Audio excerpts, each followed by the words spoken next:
अस्सलाम वालेकुम दोस्तों, ये तारीख थी 4 जून 2008। दिन था वेडनेसडे। ये पूरी दुनिया के लिए रूटीन वाइज एक नॉर्मल दिन था, लेकिन इंडिया और स्पेशली मुंबई के लोगों के लिए नहीं। एक ऐसा अजीब वाकया मुंबई पुलिस को फेस करना पड़ा जिसको आज हम वेडनेसडे इंसिडेंट के नाम से जानते हैं। आज की इस वीडियो में हम आपको इसी इंसिडेंट के बारे में तफसील से बताएंगे कि किस तरह एक आम आदमी मुंबई पुलिस से देश के 4 खतरनाक आतंकवादी आजाद करवाता है। और इस वेडनेसडे इंसिडेंट में सबसे इंटरेस्टिंग बात ये थी कि ये आदमी उनको आजाद करवा कर बचाता नहीं बल्कि मारता है। और वीडियो देखने के बाद आप खुद इस बात का फैसला कीजिएगा कि वो आदमी सही था या गलत। तो आप चैनल को करें सब्सक्राइब और वीडियो को करते हैं आगाज। दोस्तों, इंडिया की तारीख में एक ऐसा केस मुंबई पुलिस को हल करना पड़ा जो कि ना तो रिकॉर्ड में मौजूद है और ना ही किसी फाइल में दर्ज है। बस चंद उन लोगों के ज़हन में मौजूद है जो कि ना चाहते हुए भी इस केस का हिस्सा बन गए। ये वाकया 2008 का है जो कि मुंबई ट्रेन अटैक के ठीक 2 साल बाद पेश आया। ये तारीख थी 7 जून 2008 जब मुंबई पुलिस के कमिश्नर मिस्टर प्रकाश राठौड़ के मोबाइल पर एक अननोन नंबर से कॉल आती है। जब कमिश्नर साहब फोन उठाते हैं तो एक बंदा आगे से कहता है, मिस्टर प्रकाश राठौड़, मुझे टोकिएगा नहीं, सिर्फ सुनिएगा। इसके बाद उस शख्स के अल्फाज थे, कमिश्नर साहब, मैंने शहर में 5 अलग अलग जगह पर बॉम्ब प्लांट किए हैं जो कि ठीक 6:30 पर ब्लास्ट होंगे, लेकिन ये काम रुक सकता है। मैं आपको आधे घंटे बाद दोबारा कॉल करके बताऊंगा कि मुझे क्या चाहिए, लेकिन मैं सिर्फ एक ही बंदे के साथ बात या नेगोशिएट करूंगा। याद रहे कि वो बंदा बाइख्तियार होना चाहिए जो मेरी सारी बातें मान सके। इसके बाद वो शख्स कॉल डिस्कनेक्ट कर देता है। तो दोस्तों, मिस्टर प्रकाश राठौड़ इस कॉल को मजाक में नहीं लेते बल्कि बिल्कुल जिम्मेदाराना बिहेव करते हैं। वो फौरन स्टेट को इन्वॉल्व करते हैं और सीएम साहब को सारा मजरा बताते हैं। तो जब सीएम को इस बात का पता चलता है तो उन पर थोड़ा सा डर तारी हो जाता है। और जाहिर सी बात है कि ये डरने वाली बात थी क्योंकि यहाँ पर हजारों लोगों की जिंदगी का सवाल था। तो सीएम साहब फौरन हुक्म देते हैं कि इस ऑपरेशन को कमिश्नर साहब खुद ही हेड करेंगे और सीएम साहब मिस्टर प्रकाश राठौड़ को मुकम्मल तौर पर इख्तियार दे देते हैं। आधे घंटे बाद ठीक दोपहर के 3 बजे उस बंदे का एक नए नंबर से दोबारा फोन आता है। Mister Prakash Rathore call pick करते हैं और बताते हैं कि अथॉरिटीज की तरफ से मैं तुमसे बात करूंगा, तुम अपनी डिमांड बताओ जो तुम चाहते हो। लेकिन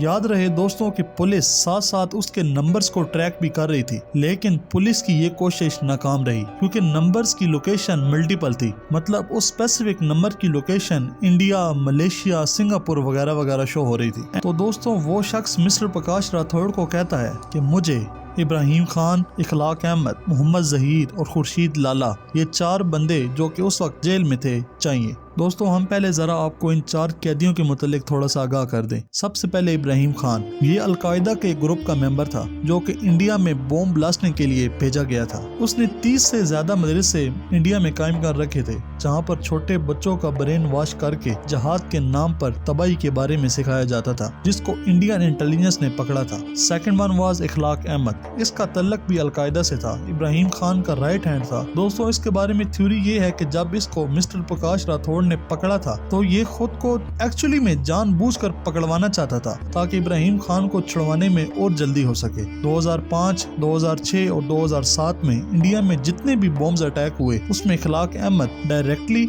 या इनडायरेक्टली इन्वॉल्व था। थर्ड वन, मोहम्मद जहीर, ये एक सॉफ्टवेयर इंजीनियर था। इसकी सिस्टमैटिक ब्रेन वॉशिंग हुई थी जिसके बाद इसे अफगानिस्तान भेज दिया गया जहाँ पर मोहम्मद जहीर की ट्रेनिंग हुई। मोहम्मद जहीर ने एक वेबसाइट भी डिजाइन कर रखी थी जिसका नाम था www.indiakitabai.com। Last but not the least, Khurshid Lala, इसका लिंक किसी एक ऑर्गेनाइजेशन से नहीं था बल्कि ये हर एक को वेपन्स एंड एक्सप्लोसिव प्रोवाइड करता था। Very dangerous man. ये वो 4 टेररिस्ट थे जिसकी डिमांड उस शख्स ने मिस्टर प्रकाश राठौड़ से की। इसके बाद उसी दिन शाम को 4 बजे वो शख्स अगेन एक नए नंबर से कॉल करता है और कहता है कि आप इन चारों को एक वैन में बिठाकर जुहू एविएशन बेस के रनवे नंबर 4 के दाएं तरफ एक नया स्ट्रिप खुला है जो कि अभी पब्लिक यूज के लिए ओपन नहीं है। आप वहां पर इन 4 बंदों को पहुंचा दीजिए और याद रहे कि इन 4 बंदों के अलावा इनके साथ आपके सिर्फ 2 ऑफिसर्स होंगे जो कि इनको छोड़कर कर वापस आ जाएंगे। इसके बाद दोस्तों शुरू होती है मेन कहानी, जब इन 4 टेररिस्ट को छुड़वाया जा रहा था और उनकी आजादी का सफर शुरू हो गया था। मिस्टर प्रकाश राठौड़ अपने 2 ऑफिसर्स को सिलेक्ट करते हैं जो कि इन टेररिस्ट के साथ जाना थे। Number 1 was inspector Jai Singh and number 2 was inspector Arif Khan. Mister Prakash Rathore अपने उन 2 ऑफिसर्स कहते हैं कि तुम लोग TS मिल्स जाओगे जहां पर ये चारों आप लोगों के हैंड ओवर कर दिए जाएंगे। लेकिन बाकी फोर्सेस को यही बताया गया था कि इन चारों को सिक्योरिटी रीजन की वजह से कहीं और शिफ्ट किया जा रहा है। तो मौत का ये सफर जारी हो जाता है और इन चारों टेररिस्ट को एक वैन में बिठाकर ले जाया जाता है। इसके बाद वो शख्स अगेन कॉल करता है और कहता है कि फोन को लाउड स्पीकर पर लगाया जाए, मैं अपने दोस्तों से बात करना चाहता हूँ। तो वो शख्स उनके नाम और दस्तखत पूछता है ताकि कंफर्म किया जा सके कि ये वही 4 लोग हैं या फिर इस मुल्क की पुलिस ने कोई साजिश तो नहीं की। वो 4 लोग अपने नाम और दस्तखत बताते हैं। इब्राहिम खान मुंबई 93 फखर है, इखलाक अहमद गुजरात 2002 फखर है, मोहम्मद जहीर मुंबई 2006 फखर है, खुर्शीद लाला 92 से लेकर 6 तक फखर है। अब जरा गौर से सुनिएगा। वो शख्स इंस्पेक्टर आरिफ खान को कहता है कि तुम्हारे सामने 2 बेंचेस पड़े हैं, तुम इन चारों को वहां छोड़ोगे और तुम इन चारों के हाथ खोलकर अपने दोस्त के साथ बिना मुड़े वापस आ जाओगे और अपनी वैन में बैठकर वापस पुलिस स्टेशन चले जाओगे। तुम्हारे पास ये सब करने के लिए सिर्फ 10 मिनट हैं, स्टार्टिंग नाउ। तो इंस्पेक्टर जय सिंह और इंस्पेक्टर आरिफ खान इन चारों को लेकर उन बेंचेस की तरफ जाते हैं और इन चारों के हाथ खोल देते हैं और खुद वापस आ जाते हैं। तो इन बेंचेस के नीचे एक फोन लगा हुआ होता है जिस पर कॉल आती है। तो इन 4 टेररिस्ट में से एक वो फोन उठाता है और फिर एक बॉम्ब ब्लास्ट हो जाता है।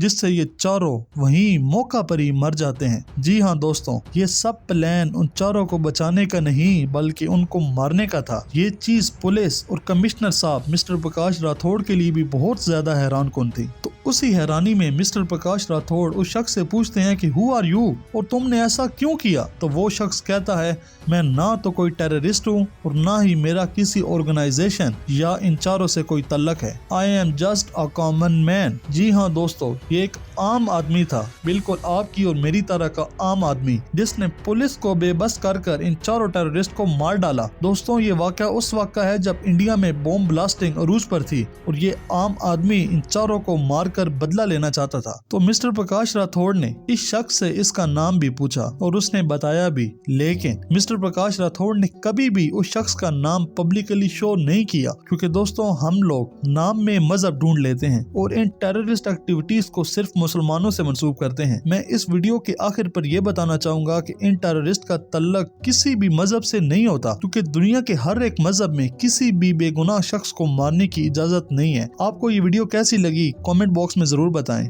मिलते हैं अगली वीडियो में, तब तक के लिए अपना और अपने प्यारों का ख्याल रखिएगा। अल्लाह हाफिज।